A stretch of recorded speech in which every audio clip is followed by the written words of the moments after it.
You think you deserve his money? You? You deserve nothing from the $55 million estate. Victoria, my daughter-in-law's voice cut through the marble lobby of Manhattan's most expensive law firm like a knife through silk. I watched my own son Beckett stand beside her, nodding along like some kind of trained seal who learned to perform for fish. The words hit me harder than any physical blow ever could. Mom, Dad was ashamed of your background, Beckett said, his voice cold and matter-of-fact. He told us privately, you held him back for years with your small-town thinking. I sat there in that leather chair, watching my own flesh and blood destroy me with words his wife obviously taught him to say. Every syllable was calculated, every insult was deliberate. This was my son, the baby I rocked to sleep, the child I sacrificed everything for. And he was looking at me like I was something disgusting he found on the bottom of his shoe.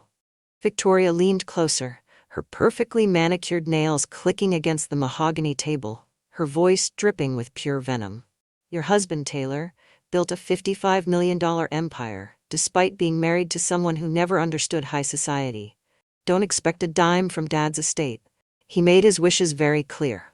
Beckett nodded approvingly, and added with the kind of coldness that chills you to the bone, maybe there's enough left over for a small retirement home. Nothing fancy. The lawyer shuffled his papers nervously. Victoria smirked like she just won the lottery.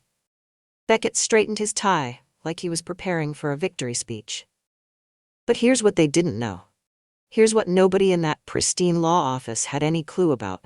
They had no idea what was coming. If you want to know how this 78-year-old woman got the last laugh on her greedy family, hit that subscribe button because this story is about to get wild. Tell me in the comments, have you ever been completely underestimated by people who should have known better? My name is Sophia Turner, and let me tell you who I really was before my own family decided to rewrite my story and turn me into some embarrassing footnote in their success tale. 23 years old in 1978, fresh out of college with a degree in English literature and dreams that burned so bright I could barely sleep at night. I wanted to be a writer. Not just any writer. I wanted to create stories that would make people feel less alone in the world. I had notebooks filled with half-finished novels, poetry that made my professors cry, and enough ambition to power a small city. Then I met Taylor Turner. He was a struggling accountant who drove a beat-up Honda that made horrible grinding noises every time he shifted gears. He lived in a studio apartment with a mattress on the floor, a card table for a desk, and dreams that were somehow even bigger than mine. Our first date was coffee at Murphy's Diner, because that's literally all he could afford. He had $12 to his name, and rent was due the next day. But when Taylor talked about his dreams of building something bigger than himself, something that would matter, I saw fire in his eyes that matched my own. When he proposed 8 months later with a ring he'd saved every spare penny to buy, working double shifts at a firm that barely paid him enough to eat, I said yes without a single second of hesitation. We moved to New York with $700, a U-Haul truck packed with everything we owned, and the kind of love that makes you believe you can conquer the entire world together if you just work hard enough. While Taylor worked 18-hour days trying to build his accounting practice from absolutely nothing, I became the foundation that kept us from crumbling. I took a job as a secretary at a law firm during the day, worked weekends doing bookkeeping for small businesses that paid cash under the table, and wrote freelance articles for tiny magazines that paid $25 each.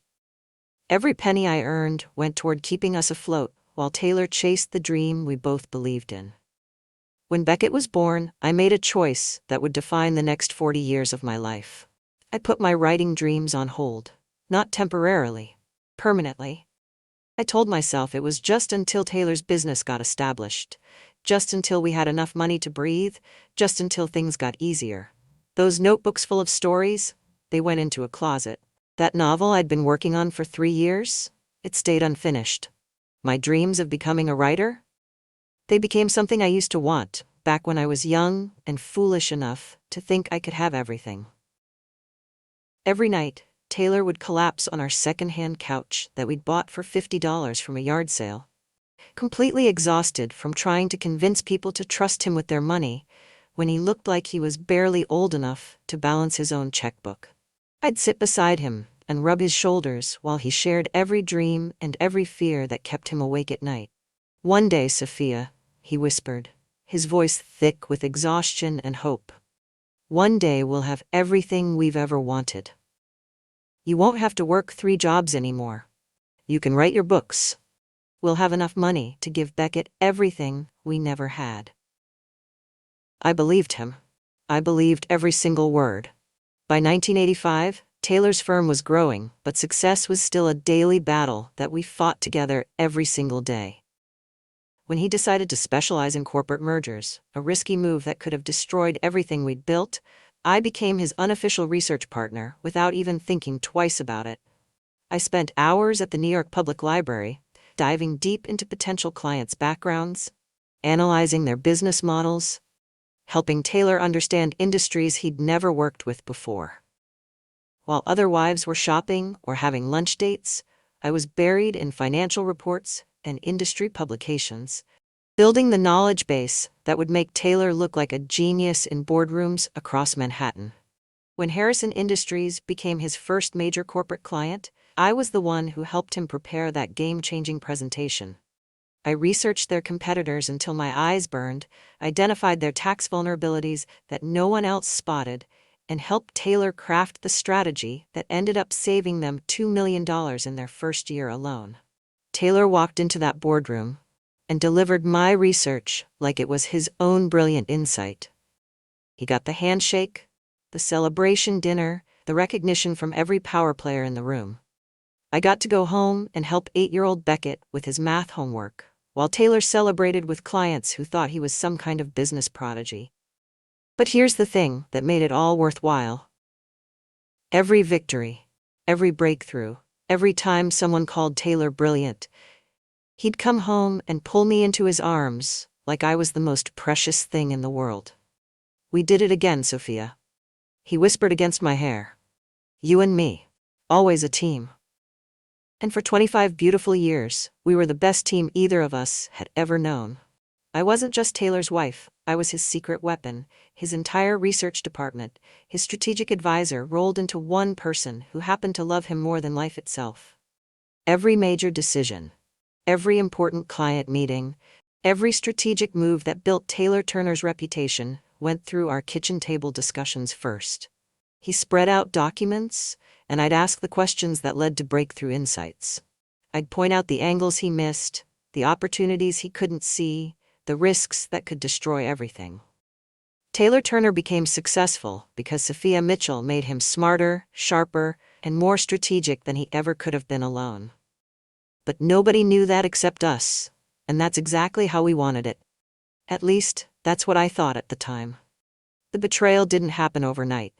It was slow poison, dripping into our marriage one drop at a time, so gradually that I almost didn't notice until it completely infected everything we built together. By 2010, Taylor's firm was worth $40 million. We had the Manhattan penthouse with floor-to-ceiling windows overlooking Central Park, the house in the Hamptons where celebrities came to our summer parties, and cars that cost more than most people's annual salaries. We'd made it. We achieved everything we'd dreamed about in that tiny studio apartment. Beckett graduated from Harvard Law and married Victoria Blackwood, whose family had old money and even older attitudes about people like me. People who actually worked for what they had instead of inheriting it from great-great-grandfather's railroad fortune. That's when Taylor started changing. Or maybe that's when his true nature finally had enough space and confidence to breathe freely. He began dismissing my research contributions in front of clients, waving his hand like I was some annoying interruption. "Sophia, darling," he'd say with this condescending smile, "maybe you'd be more comfortable with the wives while we discuss the serious business matters." The man who used to call me his secret weapon, who used to credit our kitchen table strategy sessions for every major victory, started treating me like I was too simple and small town to understand his sophisticated new world. Beckett absorbed every single drop of this poison like a sponge soaking up dirty water. My son, who I raised to be kind and thoughtful and respectful, started speaking to me the exact same way Victoria spoke to service staff. Polite on the surface, but condescending underneath, like I was a help that needed to be carefully managed and kept in my proper place. The breaking point came at Beckett and Victoria's wedding. Taylor gave a speech that night that shattered my heart into 1,000 irreparable pieces. He stood up in front of 300 of New York's elite and talked about how incredibly proud he was that Beckett had married up and found someone who could elevate our family's standing in high society. Victoria glowed with satisfaction, like she had just been crowned queen. Beckett beamed with pride, like he accomplished something extraordinary by convincing a rich girl to marry him. And I sat there at my own son's wedding, wearing a dress that cost more than my parents' first car, realizing that I became the embarrassing small-town origin story they all wanted to erase from their polished new narrative. The woman who built the foundation of everything they were celebrating had somehow become the shameful secret they wished they could delete from their biography. If you're wondering how much worse this gets before it gets better, make sure you're subscribed because you're not going to believe what happens next. Have you ever felt invisible in your own life? Tell me in the comments. I have a feeling I'm not the only one who's experienced this kind of betrayal. The final humiliation came at Taylor's 60th birthday party, and I should have seen it coming from a mile away. 300 guests filled the ballroom at the Plaza Hotel. Every power player in New York, every influential name you'd recognize from Forbes magazines, all there to celebrate the empire we built together. Except by that point, no one remembered the we part anymore. Taylor's speech that night was the most painful 15 minutes of my entire life. I stood there in my $1,000 dress, watching my husband erase me from our own story in front of everyone who mattered in our world. He thanked his brilliant son Beckett for carrying on the family legacy with such intelligence and grace. He thanked Victoria for bringing true sophistication and elegance to our family name. He thanked business partners who made millions from deals I helped research. He thanked mentors who'd guided him 20 years earlier. He even thanked college professors who'd inspired him decades ago, professors whose names I had to remind him of because his memory wasn't what it used to be. When he finally got to me, the woman who'd researched every major deal that built his reputation, who sacrificed my own career dreams to construct his empire piece by piece, he paused. He looked right at me with those eyes I'd fallen in love with 42 years earlier. And then he said, "And of course, my wife Sophia, who's been supportive through the years." Supportive? 4 decades of partnership, sacrifice, and strategic brilliance reduced to one generic word that made me sound like some enthusiastic fan who occasionally brought sandwiches to the game, like I was a cheerleader instead of the architect, like I was decoration instead of foundation. Beckett raised his glass high and toasted his father's individual genius and completely self-made success.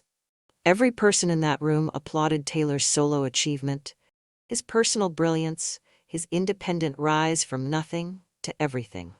Victoria whispered something to her circle of socialite friends that made them all glance at me and snicker behind their champagne flutes like I was some amusing curiosity they discovered at a yard sale. That night, lying in our king-size bed in our multi-million-dollar penthouse with its view of the city we'd conquered together, I felt poorer and more invisible than I ever felt in that tiny studio apartment where we'd started our journey with nothing but love and hope. I'd become a ghost in my own life, haunting the success story I'd helped write but was no longer allowed to claim. If you think this is as low as things got for me, you haven't seen anything yet. Hit that subscribe button because this story is about to take a turn that will leave you speechless. When Taylor was diagnosed with pancreatic cancer 6 months before he died, something absolutely extraordinary happened that I never could have predicted. The disease stripped away 40 years of accumulated arrogance and ego, like someone peeling layers off an onion, leaving behind the man I'd originally fallen in love with in that Chicago diner all those decades ago. It was like watching someone emerge from a fog didn't even know they'd been lost in. Suddenly, Taylor wanted me in his study again while he worked. Not to bring him coffee or organize his papers, but to actually sit beside him and talk through problems the way we used to when everything we owned fit in a U-Haul truck. He started asking my opinion on business decisions again. Really asking, not just pretending to listen before doing whatever he'd already decided. He'd spread documents across his desk the way he used to spread them across our kitchen table, and he looked at me with genuine curiosity about what I thought, what I saw that he might be missing. He began talking about our early years constantly, about how grateful he was for everything I sacrificed, everything I contributed, that he somehow allowed others to convince him to forget. It was like he was rediscovering our history together. Piece by piece, memory by memory. But the most important change was how he started seeing Beckett and Victoria clearly for the first time in decades. The blinders came off, and he saw exactly who they'd become and who they'd turned him into. One evening, about 3 months before he died, Taylor called me into his study. His face was gaunt from chemotherapy and his body was frail, but his eyes were sharper and more focused than they'd been in years. There was a clarity there that I hadn't seen since we were young and struggling and completely honest with each other about everything. "Sophia," he said, his voice barely above a whisper, but carrying more weight than any of his powerful business speeches ever had. "I need to tell you something that's been eating me alive every single day." I sat down in the chair across from his desk, the same chair where I used to help him prepare for the meetings that made his career. "I've been a coward and a fool," he continued, his words coming slow but deliberate. "I let success and social pressure turn me into someone I'm ashamed to even look at in the mirror. I let our son and his wife convince me that you were somehow beneath the life we built together, the life you made possible with your sacrifice and your brilliance." His voice grew stronger, more urgent, like he was running out of time to say everything that mattered. "But I want you to know something. And I need you to believe it with every fiber of your being. I remember everything. Every research session that saved my deals. Every strategic insight that made me look smarter than I was. Every dream of yours you gave up so mine could come true. I remember it all, Sophia. And I'm going to make sure everyone else remembers too." That conversation changed everything. Because Taylor Turner always kept his promises. Back in that law office, Mr. Davidson opened his folder with the solemnity of a judge about to deliver a death sentence. The atmosphere in that room was electric, with anticipation and greed. Beckett was practically bouncing in his chair like a kid on Christmas morning, his eyes fixed on those documents, like they contained the secrets to eternal happiness. Victoria had her phone out, and I could practically see the dollar signs reflecting in her eyes, as she probably calculated how much she could spend on that Martha's Vineyard estate she'd been bragging about to her friends for months. "Before I begin the formal reading," Mr. Davidson announced, adjusting his glasses with the kind of precision that comes from decades of delivering life-changing news, "I want to note that Mr. Turner rewrote this will 3 times in his final months. This is the final version, signed and witnessed just 2 weeks before his passing." He looked directly at me, and there was something in his expression, respect, maybe even admiration, that made my heart start racing like I was about to run a marathon. "The will begins with a personal letter," he continued, his voice carrying the weight of what was coming, which Mr. Turner insisted be read aloud in its entirety before any distributions are discussed. Beckett interrupted with the impatience of someone who thought he was about to inherit the world. "Can't we just skip to the important parts? We all know what Dad wanted." Mr. Davidson's voice turned absolutely arctic, so cold it could have frozen the marble in that lobby. Mr. Turner was extremely specific about this process. "The letter will be read first in full, or this reading ends immediately and we reschedule for another day." The threat hung in the air like a sword. Beckett's mouth snapped shut. Victoria actually put her phone away. Mr. Davidson unfolded a 3-page typed letter, cleared his throat, and began reading in his precise lawyer's voice. "To my family, friends, and colleagues who are hearing this, I, Taylor Turner, am not proud of the man I became in my final years. Success made me arrogant, selfish, and blind to the truth that was right in front of me every single day. I watched Beckett's confident smile start to waver like a candle in the wind. I forgot that every dollar I earned, every deal I closed, every victory I claimed was built on the foundation of one woman's sacrifice, intelligence, and unwavering support. My wife Sophia didn't just stand beside me during my rise to success, she engineered it. Victoria's face went pale as expensive marble. The room fell dead silent, except for Mr. Davidson's voice, and I realized that Taylor had kept his promise. He was making sure everyone remembered the truth. Mr. Davidson's voice grew stronger as he continued reading Taylor's words, and I watched my son's confident smirk begin to crack like ice in spring. Sophia Mitchell gave up her dreams of becoming a writer to research my clients, develop my business strategies, and make me appear far more intelligent than I actually was. Every major deal I closed had her fingerprints on it. Every brilliant insight I was credited with came from our late-night strategy sessions at our kitchen table. Victoria's breathing became rapid and shallow. Beckett's face had gone completely white. My son Beckett and his wife Victoria encouraged my shameful behavior toward Sophia. They treated the woman who built our fortune like she was an embarrassment to be hidden away. They made her feel unwelcome in her own home, excluded from her own family, invisible in her own life story. Beckett tried to interrupt, his voice cracking. Dad didn't mean. Mr. Davidson held up one finger, and Beckett's mouth snapped shut. They assumed that because I seemed to agree with their cruel assessment, they would be rewarded for their heartless treatment of the woman who made everything possible. They assumed wrong. The lawyer paused, let those words sink in like poison. Then he delivered the killing blow. Therefore, I leave my entire estate, $55 million in liquid assets, real estate holdings, and business investments, to my wife, Sophia Turner. She earned every cent through decades of sacrifice, partnership, and unconditional love that I failed to properly acknowledge. The silence was deafening. Beckett's mouth fell open. Victoria made a sound like air being let out of a balloon. $55 million. Every penny. All mine. If you want to see what happened when reality hit these two greedy people like a freight train, smash that subscribe button because their reaction was absolutely priceless.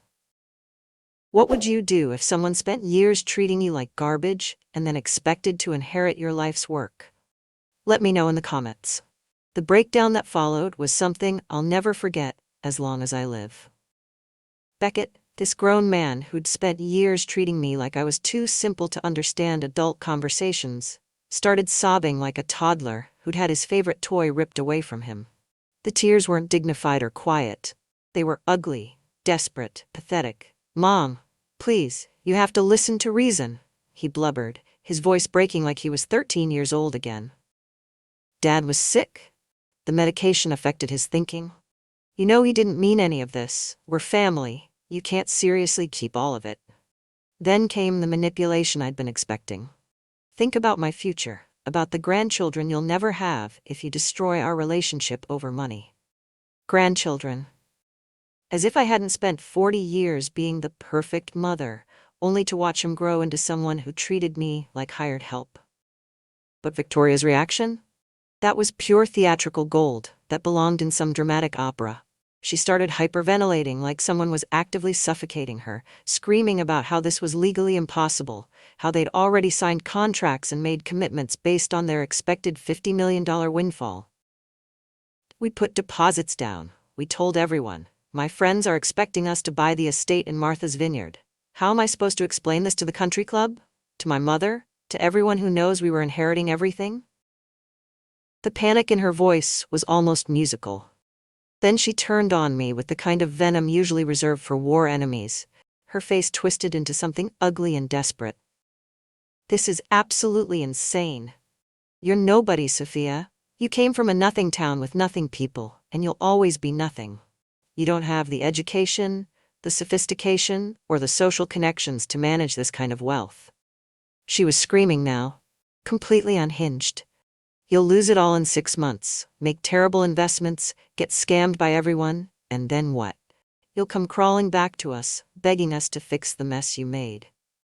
Even in complete defeat, even after hearing her dead father-in-law call her worthless and greedy in a legal document that would stand up in any court in America, she couldn't conceive of a world where I might actually deserve what Taylor left me.